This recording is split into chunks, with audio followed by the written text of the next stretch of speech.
ఏమైంది? కనిపించట్లేదా? ఎక్కిళ్ళు వస్తున్నాయి. ఎవరో తలుచుకుంటున్నట్టున్నారు. ఈ వాటర్ తీసుకో.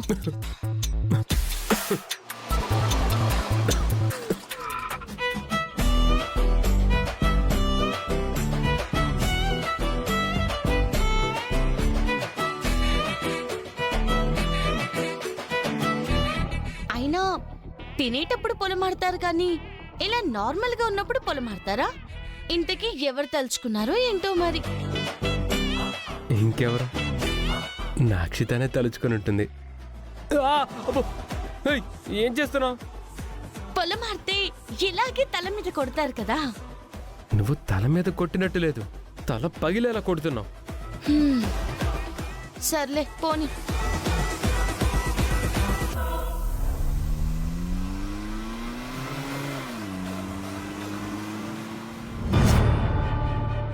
చంటి నా కొడుకని ఎవ్వరికి చెప్పొద్దని వాణ్ణి కంట్రోల్ చేశాను. చరణ్కి వార్నింగ్ ఇచ్చాను. కానీ వాళ్ళందరికీ తెలిసేలా నేనే చెప్పాను. ఛా!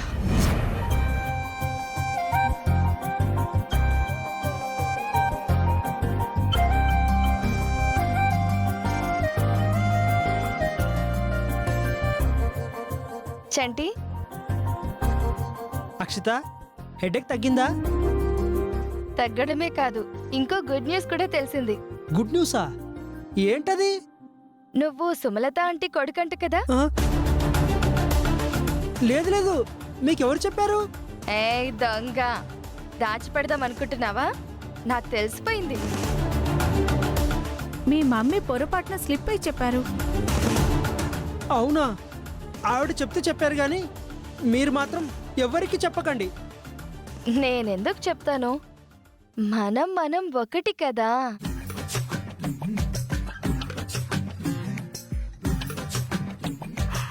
కొన్ని పరిచయాలు మనకి ఎందుకు జరుగుతాయో తెలీదు అంటారు. కానీ మన పరిచయం ఎందుకు జరిగిందో నాకు ఇప్పుడిప్పుడే తెలుస్తుంది. ఎంతైనా నేను చరణ్కి కాబోయే భార్యని. ఇతను మా ఫ్యామిలీ మెంబర్ కదా. యాక్చువల్గా నేను నీకు ఒక విషయం చెప్పాలి.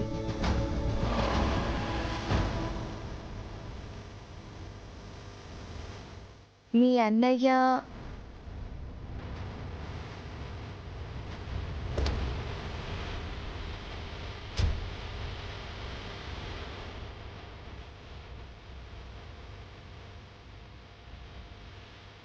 అక్షిత, ఏదో చెప్తున్నావు, చెప్పు. ఇప్పుడు కాదు, నేను మళ్ళీ కలిసి చెప్తాను మీకు. ఓహో, చుట్టూ ఫ్రెండ్స్ ఉన్నారని చెప్పడానికి సిగ్గుపడుతున్నట్టుంది. సరే సరే, నీ కంఫర్ట్ చూసుకొని చెప్పు, ఓకేనా? Bye bye. చూడు పల్లవి, నేను కాలేజీలో డ్రాప్ చేశాను. ఇంకెప్పుడు దయచేసి నా కార్ కింద పడి నన్ను లిఫ్ట్ అడక్క తల్లి. ఏ నేనేమైనా అడుక్కున్నానా ఏంటి? నువ్వు నా సైకిల్ గుద్దకుండా ఉంటే నాకు నీ కార్ ఎక్కాల్సిన అవసరమే లేదు. ఏంటి, చరణ్ నిన్ను లవ్ చేస్తున్నాడా, పల్లవిని లవ్ చేస్తున్నాడా? నాకు తెలిసి నువ్వు కూడా చరణ్ కార్లు ఇన్నిసార్లు ఎక్కిండవు. పల్లవి ఎంత క్లోజ్గా మాట్లాడుతుందో నాకెందుకో డౌట్ వస్తుంది. చరణ్కి నీ మీద ఇంట్రెస్ట్ తగ్గిపోయి పల్లవి మీద ఇంట్రెస్ట్ పెరిగిపోతుంది. సరే, నాకు లిఫ్ట్ ఇచ్చినందుకు థ్యాంక్ యూ సో మచ్. ఇదిగో, నువ్వు ఇలాంటి ఓవర్ యాక్షన్ చేయొద్దు. అక్షిత చూసిందంటే నా కొప్ప మునిగిపోతుంది. అక్షితనా? ఏ అక్షిత,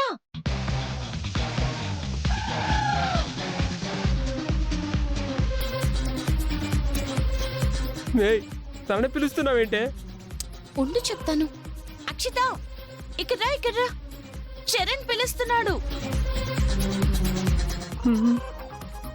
బుద్ధి లేదా నీకు? అక్షిత చూస్తుందని నేను టెన్షన్ పడుతుంటే అక్షితని పిలుస్తున్నావేంటి? చూసింది కాబట్టి పిలిచాను.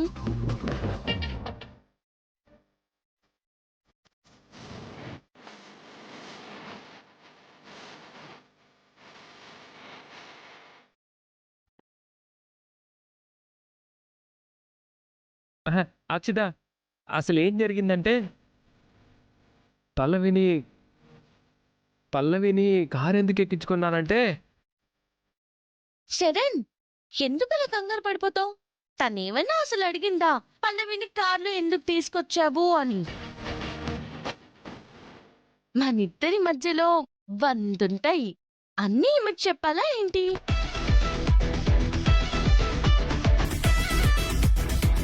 హేయ్, నీకు నాకు మధ్య ఏమున్నాయి? అబ్బా, ఏం లేకుండానే నన్ను అన్నిసార్లు కారెక్కించుకున్నావా? ఏ అక్షిత, నువ్వెన్నిసార్లు చరణ్ కారెక్కుంటావు చెప్పు? ఇదిగో తను కావాలనే వచ్చిన సైకిల్ ని గుద్దడం, తను కార్ డ్రైవ్ చేస్తూ ఎన్ని జోకులు వేస్తాడో, ఎన్ని జోకులు కదా అక్షిత. దారిలో కార్ ఆపి ఐస్ క్రీంలు తినిపించడాలు, వద్దన్న కూల్ డ్రింక్లు తాగించడాలు, అబ్బా ఎన్నని చెప్పు. నేను చెప్పలేనమ్మా.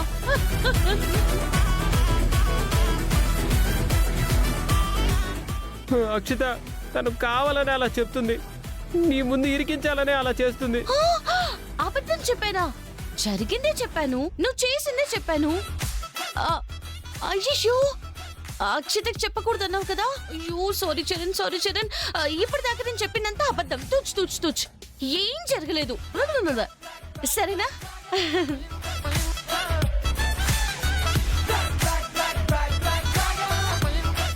అక్షిత ప్లీజ్, అంత కోపంగా చూడకు. ఆ దొంగ మొహంది కావాలని ఏడిపించాలని అలా చెప్తుంది.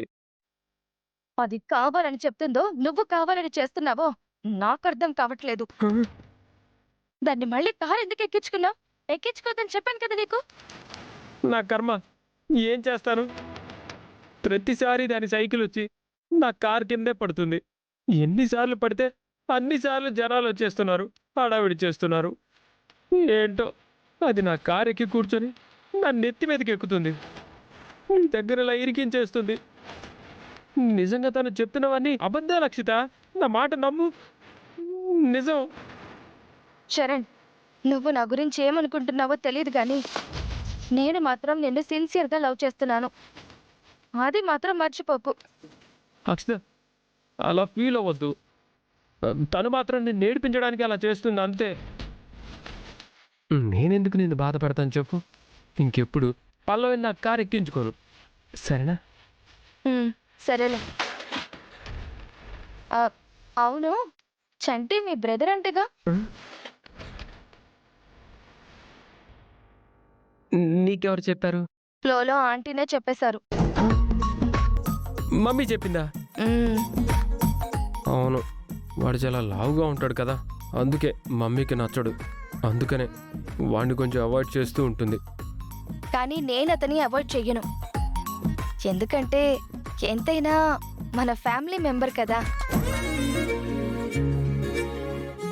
సరే, క్లాస్కి వెళ్దాం పద.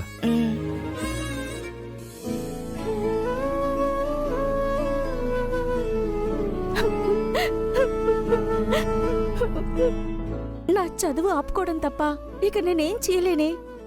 మా నాన్న ఇంత ఫీజు కట్టలేరు. అవునే, నాది కూడా అదే పరిస్థితి.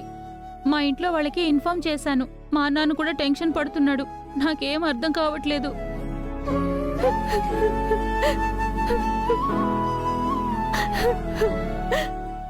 శ్రావ్య, ఎందుకు ఏడుస్తున్నావు? ఏమైంది? అంతా నా కర్మ. ఏంటి పల్లవి, ఏమైంది? అదే నాకు అర్థం కావట్లేదమ్మా. శ్రావ్య, ఎందుకు ఏడుస్తున్నావు? చెప్పు, మీరైనా చెప్పండి. ఎందుకు తను ఏడుస్తుంది? ఏంటి తన ప్రాబ్లం? పల్లవి, కాలేజ్ ఫీజు సడన్ గా పెంచేశారే. కాలేజ్ ఫీజు పెంచడం ఏంటి? కాలేజ్లో జాయిన్ అయ్యేటప్పుడు 3 years కి కలిపి పేమెంట్ చెప్తేనే దానికి ఫిక్స్ అయ్యే కదా జాయిన్ అయ్యాం. అప్పుడు చెప్పిన ఫీజులు కడితే సరిపోదంట, ఇంకా ఎక్స్ట్రా ఫీజు కట్టాలంట. బ్యాలెన్స్ 1.5 lakh మాత్రమే కట్టాలి, కానీ ఇప్పుడు 2.5 lakhs కట్టమంటున్నారు.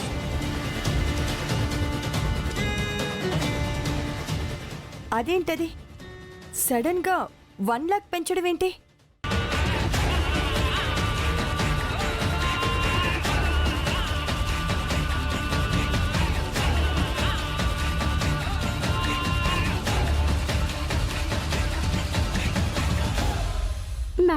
మాది మిడిల్ క్లాస్ ఫ్యామిలీ మేడం. ఇప్పుడు సడన్ గా 1 లాక్ ఎక్స్ట్రా కట్టమంటే మా నాన్న కట్టలేరు మేడం.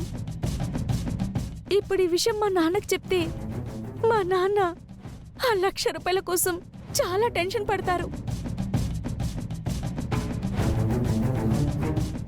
వాళ్ళని టెన్షన్ పెట్టడం నాకు ఇష్టం లేదు మేడం. అందుకే ఏదో వంక చెప్పి నేనే చదువు మానేద్దాం అనుకుంటున్నాను. ఏ శ్రావ్య, నీకేమైనా పిచ్చా? చదువు మానేయడం ఏంటి? చదువు మానేస్తే ఫ్యూచర్ ఏమవుతుంది? నా ఫ్యూచర్ ఏమవుతుందో నాకు తెలియదు, కానీ ఇప్పుడు ఇంకొక 1,00,000 ఎక్స్ట్రా పంపించమంటే మా నాన్న పరిస్థితి తలుచుకుంటే ఏమవుతుందోనని భయం వేస్తుంది. అసలే ఆయనకు ఆరోగ్యం బాగాలేదు. తనకే కాదు, మాకు కూడా మెసేజ్లు వచ్చాయి. ఎక్స్ట్రా ఫీజు కట్టకపోతే కాలేజ్ నుంచి పంపించేస్తామని అంటున్నారు. ఇది చాలా దారుణం కదమ్మా. సడన్ గా ఫీజులు పెంచేస్తే అందరూ ఫీజులు ఎలా కట్టగలుగుతారు? కొంచెమైనా ఆలోచించాలి కదా. వాళ్ళకి అంత ఆలోచనే ఉండుంటే గనక ఇలా మాట్లాడుండే వాళ్ళు కాదు కదా. దీన్ని మనం అందరూ చదువుకునే దేవాలయంలాగా చూస్తున్నాం, కానీ వాళ్ళు మాత్రం బిజినెస్లా చూస్తున్నారు. అందుకే ఎక్స్ట్రా ఫీజులు. రండి, అందరం వెళ్ళి వాళ్ళతో మాట్లాడి ఎలాగోలా కన్విన్స్ చేద్దాం. పదండి.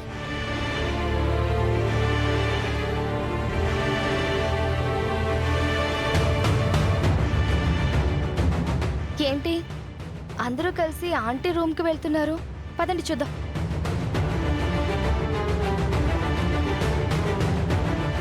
ఏంటి మేడం ఎలా వచ్చారు? దేనికోసం?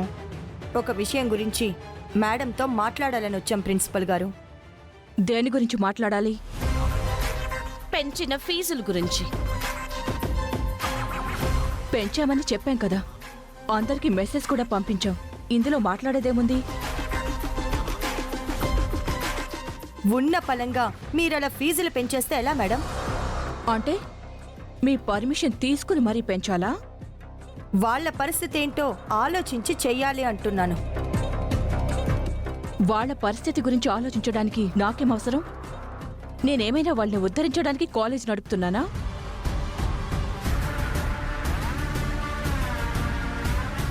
కాలేజు నష్టాల్లో ఉంది.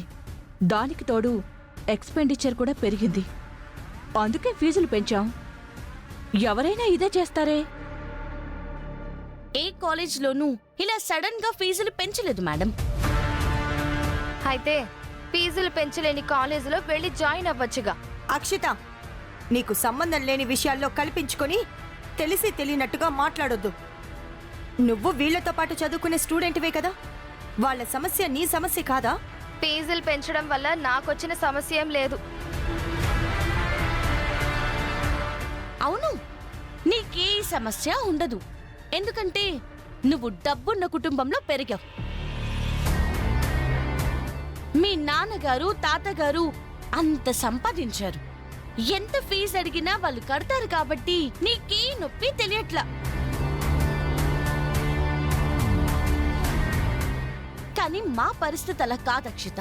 మాలో చాలా మంది పేరెంట్స్ వాళ్ళ కడుపులు కట్టుకొని ఆ డబ్బులతో మమ్మల్ని చదివిస్తున్నారు తెలుసా. మీ తల్లిదండ్రులు అంత కష్టపడి మిమ్మల్ని చదివించేది మమ్మల్ని బతికించడానికైతే కాదు కదా. మీరు బాగా చదువుకొని మంచి ఉద్యోగం వస్తే లక్షల లక్షలు సంపాదించుకోవచ్చని స్వార్థంతో వాళ్ళిక్కడ చదివిస్తున్నారు. పిల్లల్ని చదివించుకోవడం తల్లిదండ్రుల స్వార్థం అయితే ఇలాంటి విద్యా సంస్థలు పెట్టి పిల్లలకి మంచి భవిష్యత్తునిచ్చే దేవాలయంగా కాకుండా బిజినెస్ సెంటర్ లాగా చూసుకునే మీలాంటి యాజమాన్యాన్ని స్వార్థం కాదా? నువ్వు ఎక్కువ మాట్లాడుతున్నావు. ఉన్న విషయమే మాట్లాడుతున్నాను. ఈ రోజు చాలా కాలేజెస్లో జరుగుతున్న విషయమే మాట్లాడుతున్నాను. గుండమ్మ గారు, ఆవిడ మన కాలేజీ చైర్మన్. అది మర్చిపోయి మాట్లాడుతున్నారు. అంటే ఏంటి సార్? ఆవిడ తీసుకునే నిర్ణయాన్ని మీరు సమర్థిస్తున్నారా? చెప్పండి సార్. మన కాలేజీలో బాగా చదువుకునే స్టూడెంట్స్ చాలా మంది ఉన్నారు. వాళ్ళల్లో చాలా మంది పేదవాళ్ళు ఇవాళ పెంచిన ఫీజులతో వాళ్ళు ఫీజులు కట్టలేక వేరే కాలేజీకి వెళ్ళి జాయిన్ అవ్వాలన్నా అక్కడ చేర్చుకుంటారా? అలాగని వాళ్ళు ఫీజులు కట్టలేరు. చదువుని ఆపేస్తే వాళ్ళ ఫ్యూచర్ పోతుంది. బ్రిలియంట్ స్టూడెంట్స్ అందరూ మన కాలేజీని వదిలి వెళ్ళిపోతే మన కాలేజ్ ఫ్యూచర్ ఏమవుతుంది? నా కాలేజీ ఫ్యూచర్ ఏంటో దాన్ని ఎలా రన్ చేయాలో నాకు బాగా తెలుసు. నువ్వు చెప్పక్కర్లేదు. నేను తీసుకున్న నిర్ణయంలో ఎలాంటి మార్పు ఉండదు. పెంచిన ఫీజులు కడితేనే ఇక్కడ చదువుకోండి, లేదంటే వెళ్ళిపోవచ్చు. ఇదే ఫైనల్.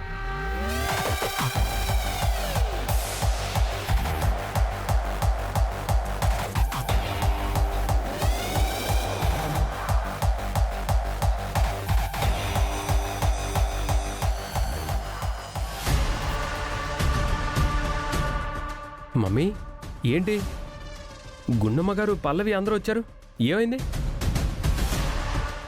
అందరూ కలిసి ఆంటీ మీద గొడవకొచ్చారు. అమ్మేం తప్పు చేసింది? ఈ కాలేజ్ని టేక్ ఓవర్ చేసి ఇక్కడ చదువుకుంటున్న విద్యార్థులకు క్వాలిటీ ఎడ్యుకేషన్ అందించాలి అనుకోవడమే నేను చేసిన తప్పు అన్నట్టు మాట్లాడుతోందా గుండమ్మ. ప్రెజెంట్ పెరిగిన ఖర్చుల రీత్యా ఆంటీ కొంచెం ఫీజులు పెంచాలి అనుకున్నారు, అంతే.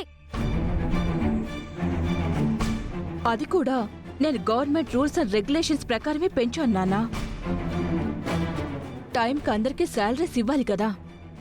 స్టూడెంట్స్కి ఏ చిన్న ఇబ్బంది కలగకుండా కాలేజ్లో అన్ని ఫెసిలిటీస్ ఏర్పాటు చేయాలి కదా, వాటిని మెయింటైన్ చేయాలి కదా.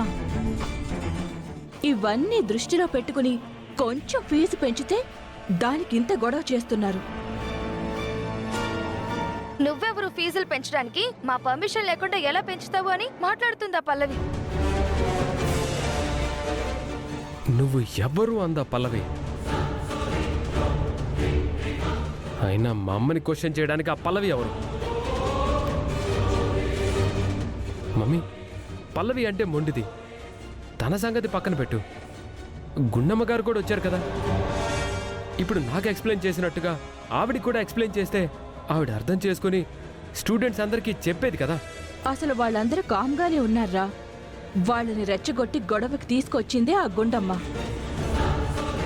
లాస్ట్ టైం ఆంటీ పల్లవిని కాలేజ్ నుంచి పంపించేశారు కదా, అది మనసులో పెట్టుకుని కాలేజీలో ఎప్పుడు గొడవలు సృష్టించి కాలేజ్ రెప్యుటేషన్ పోయేలాగా చేసి ఆంటీ పరువు తీయాలని చూస్తున్నారు ఆ గుండమ్మ పల్లవి. సరే, మీరు వెళ్ళండి.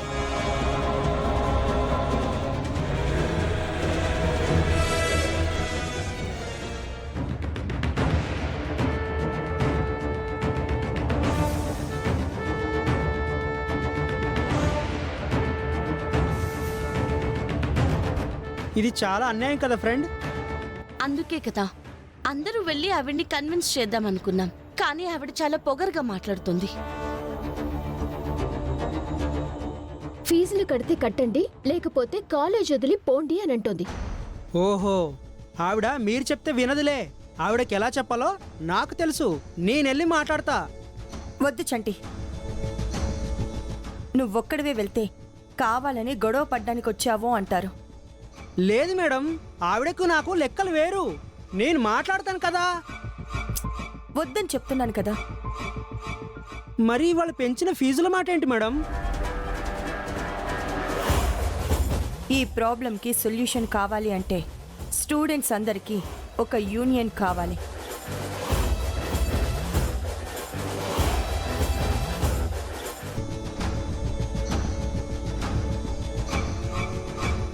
అందరం కలిసి ఇక్కడ గొడవలు చేసినా ధర్నాలు చేసినా స్టూడెంట్స్ తప్పని బయటికి పంపించేసే అవకాశం ఉంది.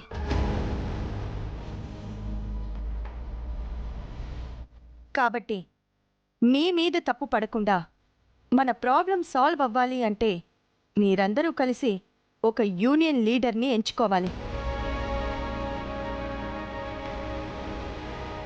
మీ అందరి తరపున యూనియన్ వెళ్ళి మాట్లాడితే అది యాజమాన్యంతో చర్చలకి వెళ్ళటం అవుతుంది. లేదు అని అందరం కలిసి వెళ్తే గొడవకి వెళ్ళినట్టు అవుతుంది.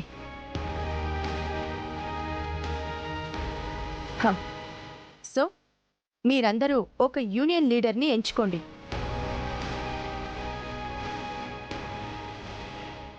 యూనియన్ లీడర్గా ఎవరుంటారు మేడం? గట్టిగా వాయిస్ ఇచ్చేవాడే ఉండాలి, ఎవరికి భయపడిన వాడే ఉండాలి. అప్పుడైతే పల్లవిని యూనియన్ లీడర్గా ఎన్నుకుంటే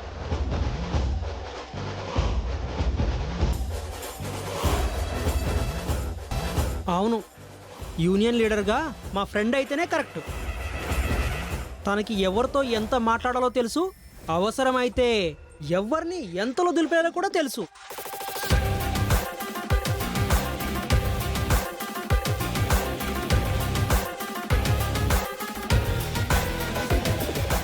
మమ్మీ, ఏం జరిగింది? ఆ గుండమ్మ పల్లవి కలిసి స్టూడెంట్ యూనియన్ స్టార్ట్ చేద్దాం అనుకుంటున్నారు.